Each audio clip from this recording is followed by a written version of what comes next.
আমি তোর পীড়িতের মরা চাইয়া দেখ এক নজর অপরাধী হইলে আমি তো। তারাও বিচ্ছেদ গান লিখেছে, তারাও করেছে। সাধু উকিল মুন্সি যার বাড়ির পাশে আমার যাওয়ার মতো সৌভাগ্য হয়েছে, যার জীবনী বৃত্তান্ত আমি শুনেছি। উনি একজন মুন্সি ছিলেন, মসজিদের ইমামতি করতেন। আর ওই মসজিদের বারান্দায় কোনার ভিতরে তার একতারা ছিল, কেহ বলে দুতারা ছিল। উনি রাত্র যখন গভীর হইত, ওই গভীর নিশীতে ওই একতারা দুতারা বাজিয়ে তিনি আমার মাওলার ধ্যানে গান করত।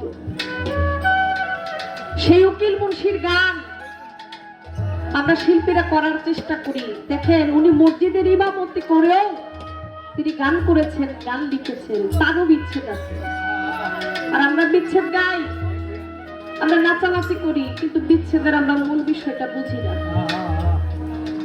তিনি বলছে, রাজা হইয়া প্রজার মুখে দুঃখ দাওরা দেখুক লোকে, ছাই করিয়া পুরাইয়া উকিলের দিও দেখা, যেদিন হবে রোজ হাসো।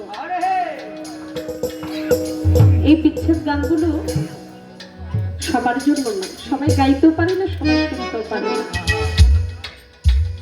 তাই তাদের মতো মন ধ্যান খেয়াল যেন আল্লাহ পাক আমাদেরকে যেন দেয়। আমরা তাদের মতো হইতে পারবো না, কিন্তু তাদের গানগুলো করে যেন প্রকৃত যারা বাউল গানের শ্রোতা তাদের অন্তরে যেন একটু জায়গা করে নিতে পারে। আর তারা যদি মন থেকে দোয়া করে বাবা, তবেই আমাদের সার্থকতা। লক্ষ টাকা রোজগার করলাম, বাড়ি করলাম, গাড়ি করলাম, কিন্তু প্রকৃত একজন বাউলের মনে শান্তি দিতে পারলাম না, আমার এই টাকা দিয়ে কোনো কিছুই হবে না। আমি গান গাই, আমার নিজের মনের যদি আমি শান্তি না দিতে পারি, দুই চোখের পানি যদি আমি না ঝরাইতে পারি, একটা আশেকের চোখের পানি যদি আমার গানের সুরে যদি তার চোখ দিয়ে যদি পানি না আসে, আমার এই গান গাবার কোনো মূল্য নাই। হাসাইতে পারে সবাই, কাঁদাইতে সবাই পারে না। চেষ্টা করেছি, অনেক দাদা ভাইয়েরা অনেক টাকা দিয়েছেন, দেওয়ার মতো কিছু নয়। আমার ভাই একটা গান আমাকে দেখিয়েছেন মোবাইলে, এটা আমারই গাওয়া।